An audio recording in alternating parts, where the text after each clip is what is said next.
Alright, so ProffieOS 5.6 has been released. Frederick released it the other day. And I've done a few videos on my prop file, particularly related to battle mode, but there's been a few changes throughout. So I wanted to kind of put everything together. I've also gotten questions about gestures and stuff for those who weren't using or testing during alpha or beta. So I'm going to use this as a kind of an update for using my prop file. Now there is a lot of customization in the prop file. So I added a lot of defines. So for those of you who are using it like early on in like 5.1, 5.2, the alpha, a lot more customization. Also, anyone who is using the old gesture file from 4.8, this is a different file, so you'll need to change that. But I wanted to kind of walk through all the controls, as well as show off everything that Proffie 5.6 can do. Now there's so much more, but this is kind of a good starting point. Now the first big change is all the new gestures. All the gesture ignitions, as well as the twist off or retraction, they are enabled by defines. So there's a number of them. I'm going to show a few of them here. With gestures, some gestures do require a little bit of practice, and so you know it's not. Sometimes you have to go through it. But so we have twist off. So twist is going to be, you're going to rotate your hilt as if it was a motorcycle, essentially. So you're going to turn it one direction and then right back to the other direction, like so. So it's a quick twist one direction back. Some people are turning it one way and wondering why it's not working. They're also, you don't have to turn it like, you don't have to like take your wrist out of the socket. It's a quick, almost as if you had a motorcycle revving. Now swing on's been around for a little while, but swing on is just a quick swing. Now there is for people whose hilts are a little bit more unbalanced, or particularly if you don't have the blade in, you can change the swing speed with a different define. So you're going to want to look that up. There's a define that'll let you change the speed. All that defaults to 250. You can go up 500, over 500 to me, and testing was a little bit, you had to swing it way too hard to get it to trigger, but everybody's hilt is different, so you can change that. And then the new one, thrust on. Now thrust on and stab on, you can set them up, but they're so closely related you're not going to see a big difference. But thrust on is just a forward, so you're going to move towards the blade, just a forward linear movement. Now what you want to do is, it doesn't matter if the blade's pointing up or pointing down, but you don't want to change that angle as you're doing the thrust. So some people who've had some difficulty when they showed me what they're doing, they're kind of almost doing a circular motion. It has to be linear to ignite it. Now stab is the same thing, but stab has a impact at the end. Now for stab, a lot of people found that a quick pullback actually triggered it.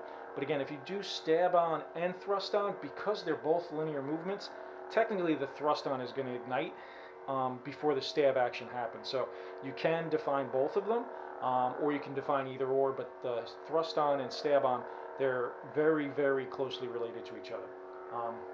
So those are the ignitions, and then the twist off retraction, again done by defines. And then in the prop file, by default, battle mode is active if you enable any of the base gestures. So if you do twist on, swing on, stab on, thrust on, automatically your saber is going to ignite in battle mode. There are defines that let you do it so that battle mode is not enabled. But my saber's set up so battle mode's already active. Battle mode, I've shown a bunch of videos, but just because if this is the first time being exposed to it, what happens in battle mode is we take the button out of the control for lockup, melt, and drag. So what ends up happening is you can do lockup just by hitting your saber against something. So the way it'll work is if you impact against something and you hold your saber still, it'll go into lockup. If you want to do just a clash, you're actually going to hit something and then pull away from it. The pull away gesture is very simple. It's actually just a backwards angle with a little bit of speed to it. If you do it really slow, it's not going to react. And that's so that you can actually do the jostling in a lockup. So we'll do a quick hit and pull back, and that'll do essentially your clash effect, like so. So quick hit and pull back is going to be a clash effect. Now if you wanted to go into lockup, it's just hit, and then you can move throughout, and then that quick pullback is what's going to deactivate it. So it allows you to go and have lockup and clash be without the buttons. You also have the drag and the melt are now without buttons as well. Drag in my prop file for 5.6 is different, so it's no longer just pointing down and clashing. It's an actual stab, And stab, again, stab or thrust is always linear, so you're going to be linear to the floor and stab down. That'll activate drag. You can move drag around, and then you lift up off the floor at an angle, and that'll deactivate it. And then melt is the same, except again, no button, so you're going to stab the wall, you can do your temperature change, and then pull away from the wall at an angle, and that'll deactivate it.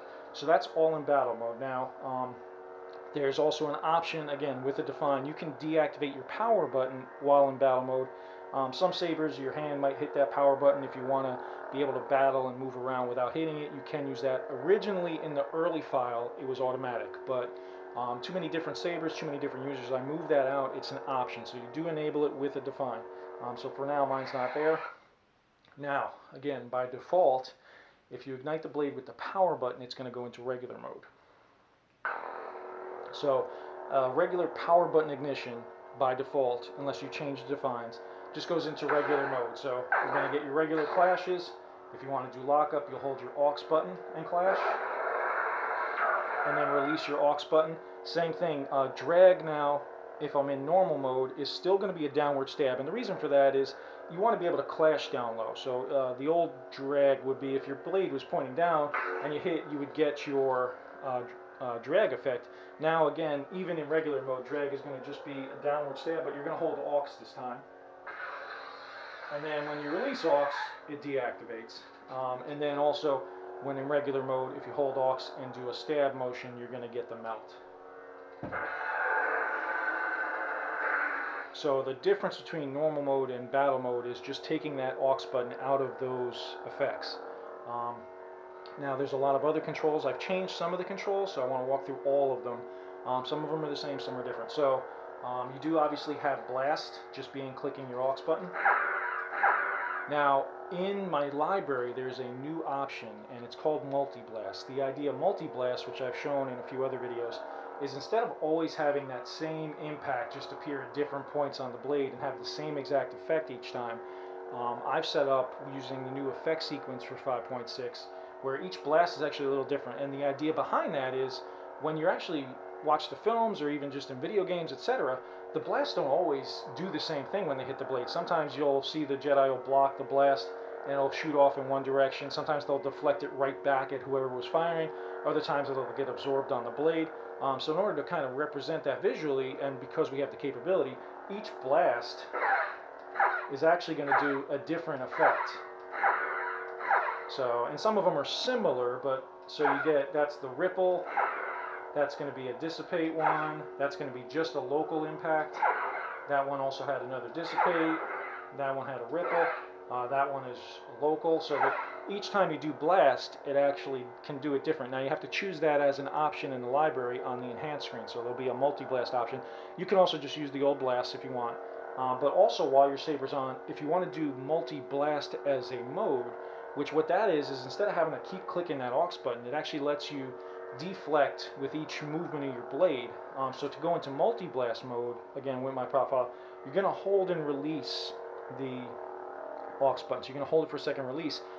Depending on the sound effects, so there's a number of sound effects, and I'll probably leave this to the documentation.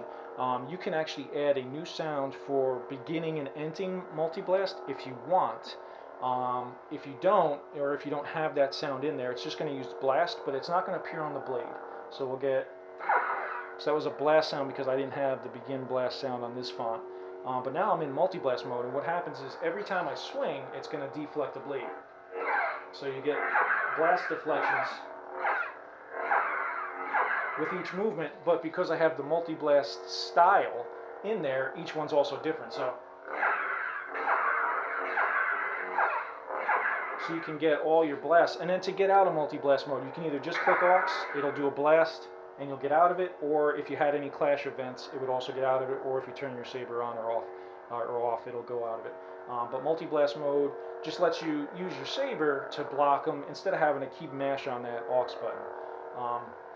Now there's a few other new capabilities. So one of the new ones is power save. Power save, you have to have the style, so it's available in the OS5 library. You have to have style. Now there's a number of different ones you can choose. You can have it do 10% increments, you can have it do 25% increments, which I think is on this one. or you can have it do 50%. So what that is it 50% dim, and then it goes back to 100%. This one should be the 25%. To use power save, if the style is actually in your preset, you're going to have to hold your saber straight up, and that's just because we want to limit the buttons, for all the other actions. So with your saber pointing straight up, you really can't have it angled, but you're going to have it pointing straight up. You're going to hold your aux button, and you're going to press power, and each time I do that, this blade will actually dim 25%. So that's a 25% dim, which actually doesn't do a lot, particularly on camera. That's a 50% dim, that should show up a little bit on camera. And then the last one will be a 75% dim. So that's 75% dim. And then the last one will take me back to 100%. So that's back up to 100%. The 25% dim, even in person, doesn't dim it a lot, but it is actually dimming the blade if you were to compare it. So that's power save. Now color change is the same as normal, except color change now you can't do it pointing straight up because we've given that to power save. So anywhere else other than pointing up, if you hold aux and then click your power, you'll go into the color change mode, and this one's set up for the color wheel, so every time you rotate your blade, you'll go through all the colors. And if you turn really slow, it'll be subtle. If you turn quickly, it'll do it quickly. But you're going to get around to whatever color you want. Let's do like a purple. And then you just click your power button to lock in the color. So now that color is locked in. So you can do that. And then, let's see, what else do we have while we're on? I think that's most. I didn't show earlier was lightning block. Lightning block is just going to be lightning block either in battle mode or in regular mode is just going to be holding the power button and then clicking your aux button. And that'll stay active until you release the power button. So that's the lightning block, and that works identically in battle mode or regular mode. It doesn't use gestures for lightning block just because, first of all, controls, but secondly, realism. There's no physical impact on the blade that's going to be represented because it's imaginary lightning. So now we'll turn off. Now while the blade is off, there's a few other changes. So the first one is the presets. So aux button while off still does your presets forward. So it'll go through. But now, because I have a different mode, which I'll show in a second, in order to go back a preset, you're actually going to point down and then press aux, and that'll take you back.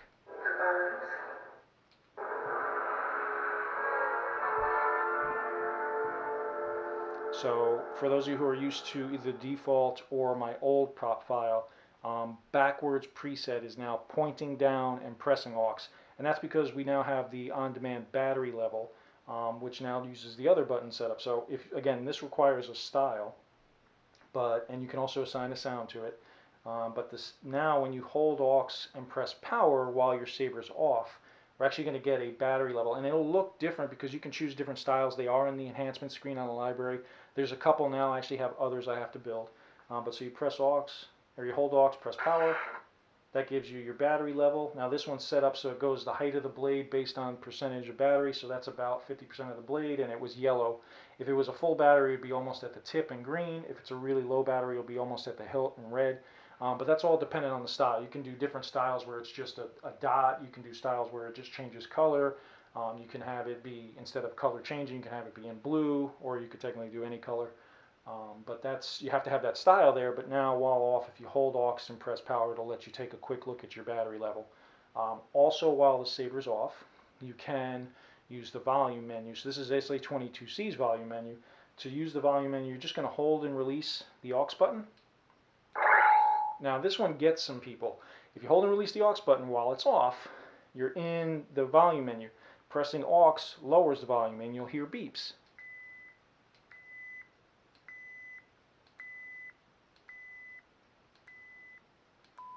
And then that longer beep, which is really low, that's 10% volume. You can't go any lower than that. That means you're at the lowest.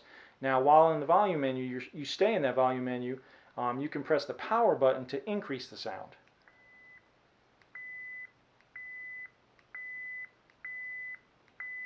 And I'm going to stop there. And then to get out of the volume menu, which is where people seem to get hung up, you're going to hold and release the aux button again. So that's gets you out of the volume menu. If you just keep pressing the buttons one at a time, you're either lowering or raising the volume. You can't ignite the blade. So you got to hold and release aux to get out of the volume menu. Now, another brand new control, this is 5.6, this actually wasn't even in the beta. You have the tracks, so you can play tracks by holding and releasing the power button while the saber's off. And then you can ignite your blade. And now I've added it so that if you're pointing straight up and you hold and release the power button again, it will end the track.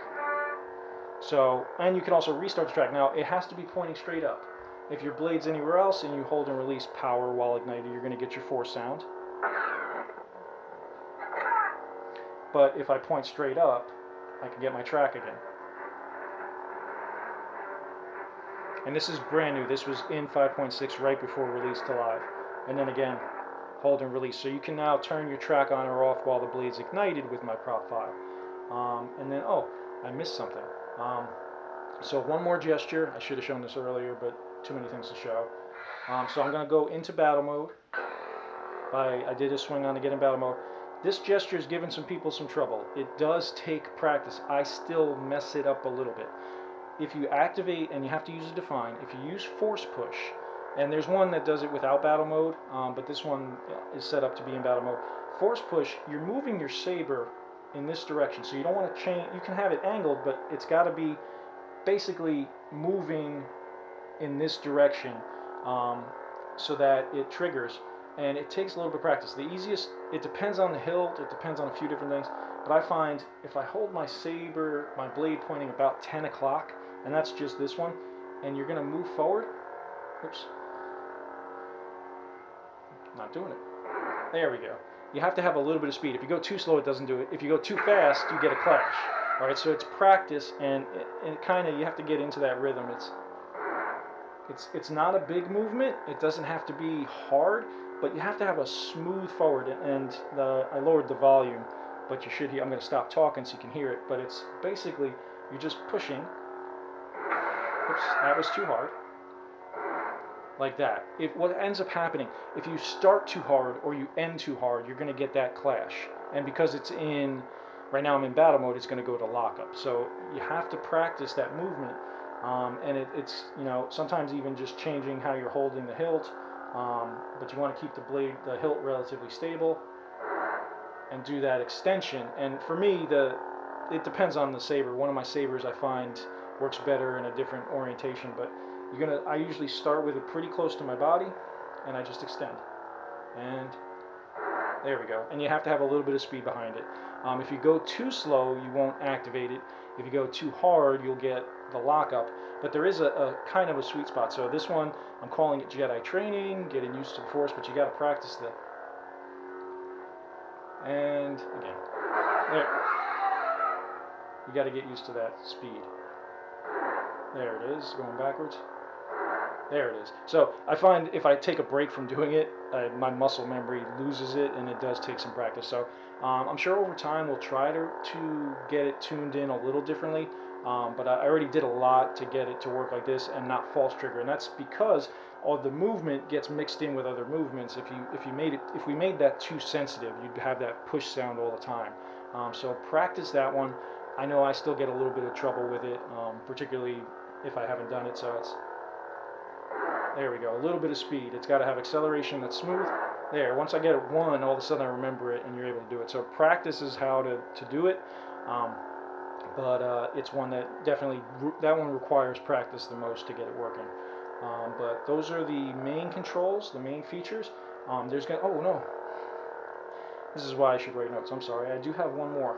So if you activate multi-phase, which I've shown before, in multi-phase, which is you have to add the define, if you hold the aux button and twist, you're going to jump to the next preset. So it allows you to do a preset without turning your blade off. So what ends up happening now is holding aux and twisting is going to go forward in a preset. Now if you want to go back in a preset, you're going to hold power and twist. Oops, I turned mine off. This is a hard saber for this one. There we go. So I went back a preset, and that's multi-phase. And then the other piece of my prop file is the new fast on. So actually I'm going to turn off. So if you have a preset with a pre-on sound and a pre-on effect, now this has a long pre-on and a long pre-on effect on purpose. If you use the power button, you're going to get that pre-on effect.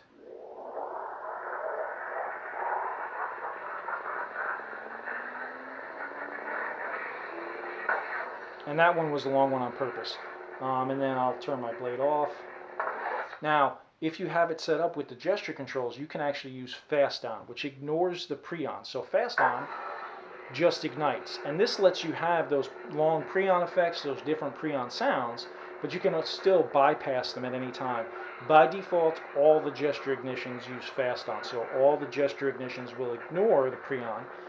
But for those of you who wanted to have any gesture ignition with a pre-on, there is a define for that as well.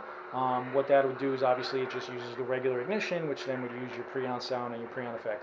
But by default, if you use swing on, twist on, stab on, or thrust on, it's going to skip any pre-on in any preset. So if you want to change that action, you would use a different define. Again, just refer to all the defines that are in there. But it gives you the ability now with fast on to have a pre-on, which you don't have to use every time you ignite that particular preset. Lots of stuff. Definitely read up. I do have a wiki page just for this prop file. There's also a lot of information on the TRA forum. And for those of you who aren't aware, in the prop file itself, so if you go into ProffieOS, you go into the prop folder, and then you find the Saber Fett263 button.h file. The whole top section of that .h file, it's just a text file, is all the description of all the controls, all of the defines and everything. But there's a lot of customization available. You can pick and choose what gestures you want. You can pick and choose if the gesture does battle mode, if it uses a pre-on, if it doesn't. You can also use the force push. You can have force push always on. You can have battle mode always on. You can have battle mode start on. I've added a lot of options for control so that you can really have your Saber be exactly like you want it. So definitely read the documentation and read through all of the information that's provided. The new styles like power save and the check battery level, I have some of them already in the OS5 library. I do have a lot of updates planned for that library. I just haven't had time to make them. So the OS5 library is going to be a work in progress, but everything that's in there will support battle mode. It will have the ability to add the enhancements for power save and for check battery level. But there's going to be a lot more coming just as I get the time to play around with it. So hopefully this helps a few of you. The push, it does say practice even. You've seen just in my video, there's times where if you're not moving the Saber far enough to trigger, or you're pushing it too hard at the beginning or end, that's usually where people are having the trouble, myself included. It's just practice. But hopefully everybody's enjoying 5.6. Everybody's having some fun with battle mode, and you're working on your force abilities and practicing push. So thanks everyone, and more to come.